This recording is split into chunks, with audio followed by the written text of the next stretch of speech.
चलो कोई बात नहीं। तो दुनिया की पंचायत छोड़ो, समांतर चतुर्भुज भले ही 30% कोर्स से बाहर किया गया हो, लेकिन नॉलेज के लिए बहुत अच्छा चैप्टर है, क्योंकि इसका यूज आपके कक्षा 10 में होगा। तो हम समांतर चतुर्भुज की कुछ विशेषताएं जो होती हैं वो आपको समझाएंगे।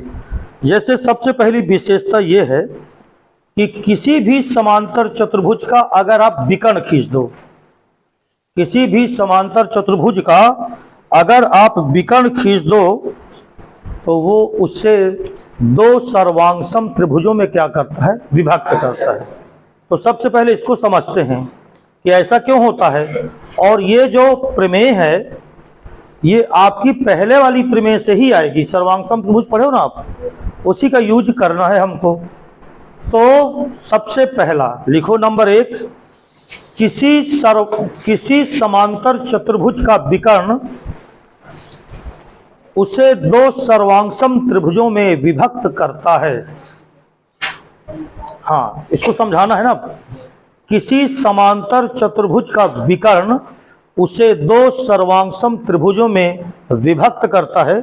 आइए इसको दिखाते हैं ये किस तरह आता है। चतुर्भुज में, समांतर चतुर्भुज में 2-3 थ्योरम है जो बहुत बढ़िया हैं, जिन्हें आपको याद भी रखना है। प्रयास करो समझ में आ जाए, बहुत अच्छा है, और समझ में आएंगी ही आएंगी। देखो, मान लीजिए ABCD को मैंने कहा कि ये एक समांतर चतुर्भुज है। ABCD, this is a parallelogram, समांतर चतुर्भुज है।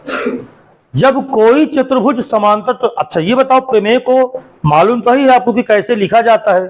पहले ज्ञात है लिखेंगे, फिर रचना करेंगे, सिद्ध करना है वगैरह वगैरह। तो जैसे यहां पर आपको लिखना पड़ जाए ज्ञात है, तो ज्ञात है में ABCD एक कैसा चतुर्भुज है, समांतर चतुर्भुज है। इस तरह पैरेललोग्राम लिख देते हैं। ABCD एक समांतर चतुर्भुज है। हमें सिद्ध करना है कि जो उसका विकर्ण होता है वो उसे दो सर्वांगसम त्रिभुजों में बांटता है। यानी कोई भी एक विकर्ण खींच दें, सपोज दैट, चलो आपने ये वाला विकर्ण खींच दिया AC, तो AC क्या है, एक विकर्ण है। यहां पर आप कह सकते हो तथा AC विकर्ण है। हमें सिद्ध करना है कि जो त्रिभुज ये बने हैं ये दोनों त्रिभुज क्या होंगे, सर्वांगसम। यानी हमें सिद्ध करना है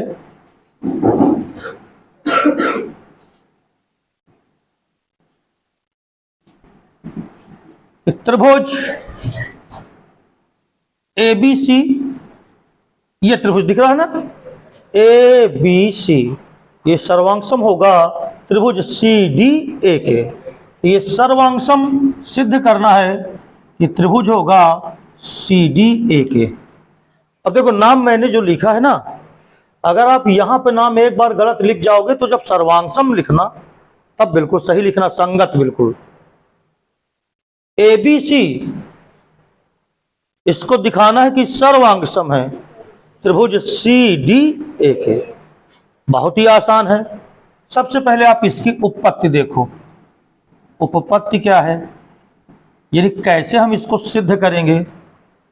आप मुझको ये बताओ कि कल मैंने तुम्हें समझाया था कि समांतर चतुर्भुज वो चतुर्भुज होता है जिसकी सम्मुख भुजाएं क्या होती हैं, समांतर। समांतर बराबर की प्रॉपर्टी में आ गया, लेकिन जो डिफिनेशन है तो वो ये है कि समांतर चतुर्भुज की सम्मुख भुजाएं समांतर होती हैं। तो जब हम इसकी स्टार्टिंग करेंगे तो हम कहेंगे कि चूंकि ABCD एक समांतर चतुर्भुज है, एक पैरेललोग्राम है, तो ये बताओ इसके आमने सामने भुजाएं कौन कौन हो गई, AD हो गई और ये समांतर होंगी। तो हमने कहा इसलिए AB ये समांतर किसके हो गई, BC के। AD समांतर किसके हो गई, BC के।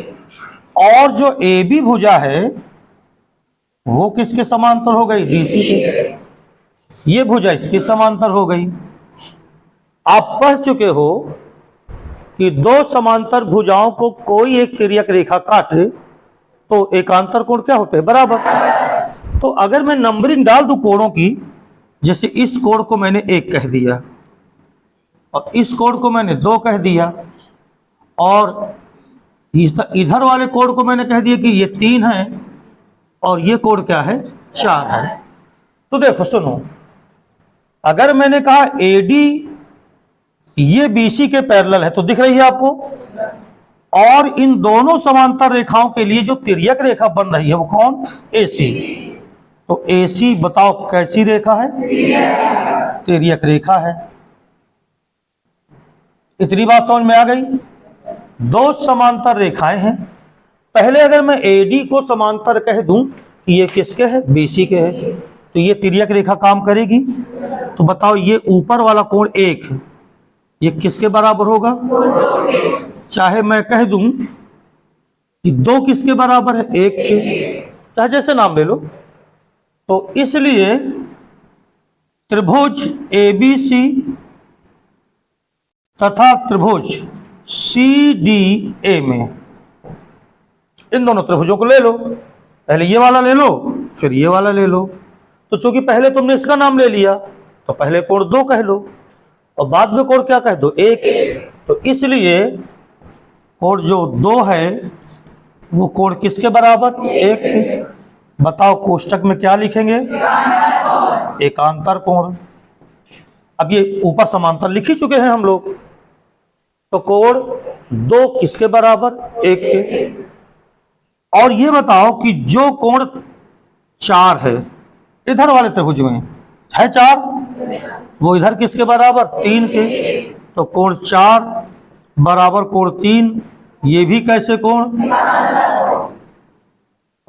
दो त्रिभुजों में अगर दो कोण बराबर तुम ले आओ तो तुम फिर क्या ढूंढा करते हो कि यार एक भुजा बराबर आ जाए?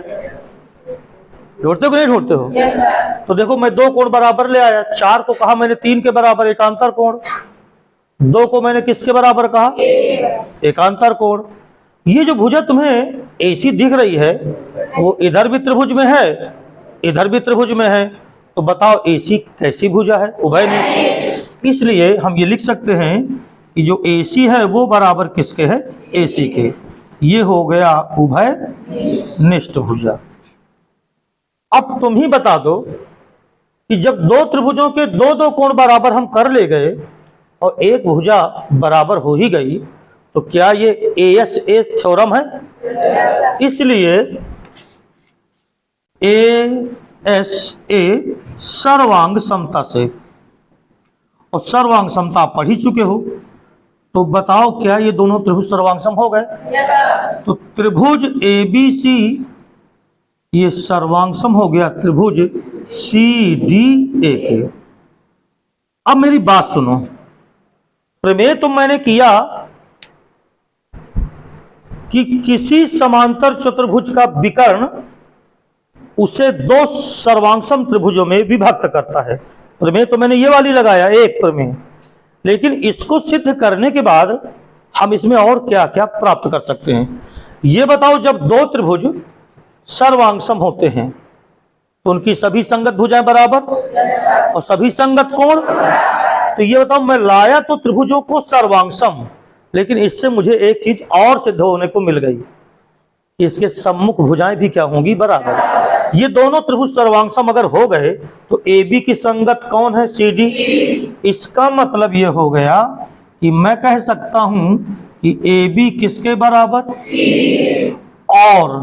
और संगत जरा देखो, BC दिखा, BC और इधर DA, यानी कि BC की संगत भी क्या हो गई? बोलो, बात समझ में आ गई? तो प्रमेय मैंने किया एक कि समांतर चतुर्भुज के विकर्ण, समांतर चतुर्भुज का विकर्ण उसे दो सर्वांगसम त्रिभुजों में बांटता है। प्रमेय तो मैंने ये वाली किया, ये तो साबित हो ही गई। एक प्रमेय और आ गई कि समांतर चतुर्भुज की सम्मुख भुजाएं बराबर होती हैं। तो देखो यहां से दिस इंप्लाइज दैट समांतर चतुर्भुज की सम्मुख भुजाएं बोलो क्या होती हैं? बराबर होती हैं। आपको दो प्रमेय यहां से सिद्ध हो गई है बात की। पहला, त्रिभुज सर्वांगसम, दूसरा सम्मुख भुजाएं बराबर।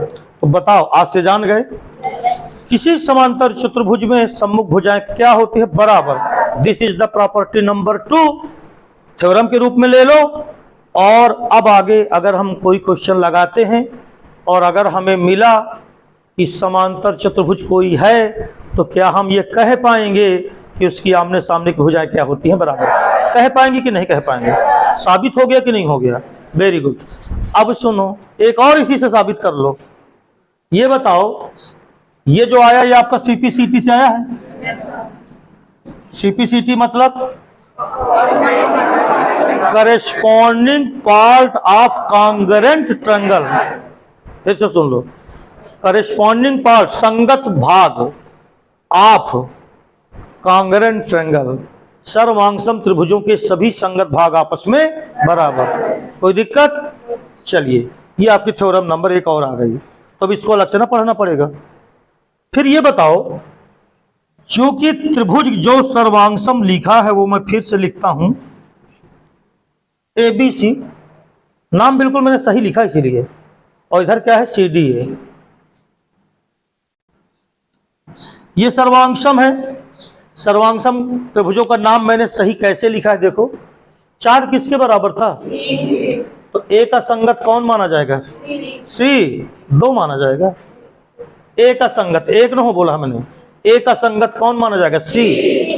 ये A है, ये C है, राइट है ना? इस प्रकार संगत जरूर देखो। अच्छा देखो, इधर जब इधर C है तो इधर A है, तो जब इधर C तो इधर A, जब इधर A तो इधर C, इधर A तो इधर C, और जब इसके लिए C आया तो फिर इधर वाले के लिए A आया। तो ये संगत भाग हैं। तो ये बताओ, अगर ये दोनों त्रिभुज हो गए सर्वांगसम, तो क्या जो कोण A होगा, ये 4, अब त्रिभुज में कोण देखना है, तो 4, क्या ये कोण 3 के बराबर नहीं होगा? अरे ना हो तो लिखा ही तो है, कोण 2 किसके बराबर और कोण 3 किसके बराबर? तो ये बताओ, अगर मैं कोण 1 धन कोण 4 कर दूं, तो मुझको बताओ 1 के बराबर कौन था? 2 था कि नहीं बराबर? अब बताओ 4 के बराबर कौन था? जरा 1 और 4 को जोड़ दो, कोण A आया कि ना आया?